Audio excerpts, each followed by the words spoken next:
Everyone has a story. This one was published in May 2012 and is in the Irish Isms category.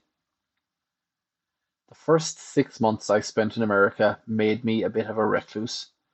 I find this funny because I lived out in the countryside on a farm in the west of Ireland for the first 23 odd years of my life.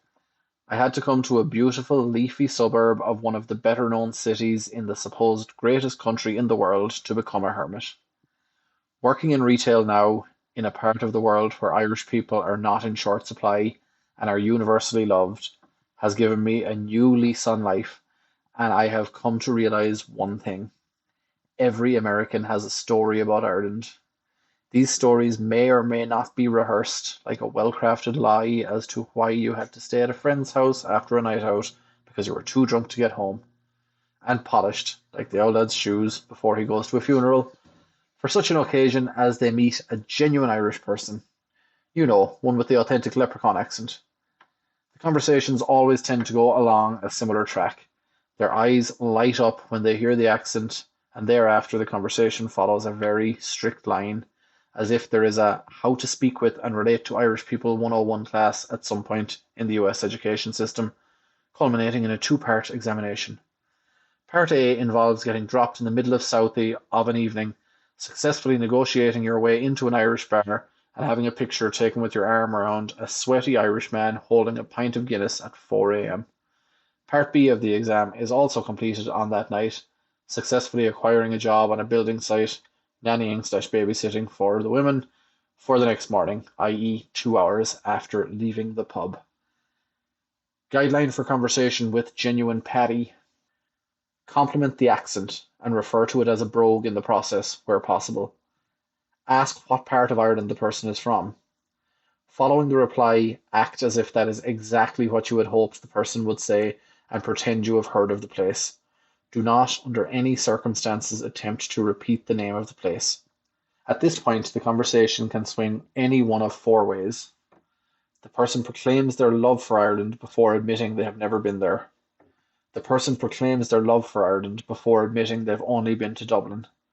The person proclaims their love for Ireland before admitting they can't name any of the towns they've been to. And in some rare cases, the person proclaims their love for Ireland and regales their entire itinerary in soul-crushing detail, right down to how bad the roads are and how it's amazing that there are no guardrails around the cliffs of Moher here. Somebody could easily die by falling off the edge. Very often, I have a response on my lips that I would love to give.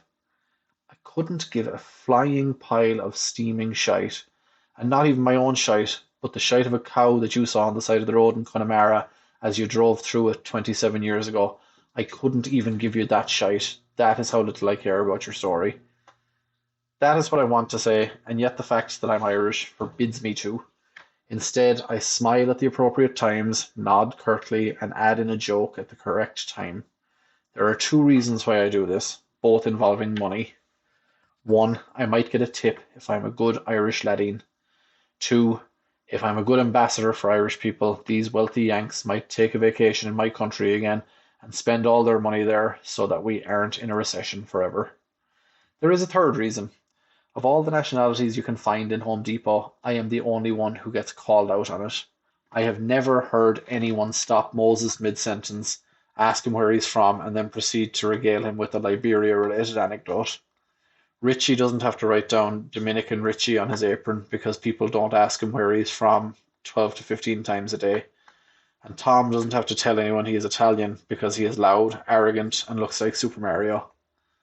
This is one of the many things that can be equally annoying and equally amazing about being Irish in America.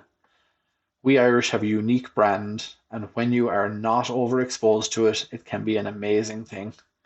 It is to be cherished and something that we can all be proud of. Author's note: I have changed my name on my apron from Joe to Irish Joe due to the fact that there are three other Joes working in the store, and that is how I am singled out.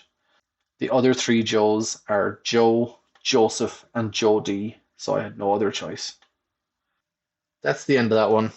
Thank you very much for listening. If you would like to hear or read any more of my blog posts, you can do so on joedonnan.com. That's JoeBonnellan, joedonnan.com. Thanks again for listening. Bye, bye, bye, bye, bye. Bye.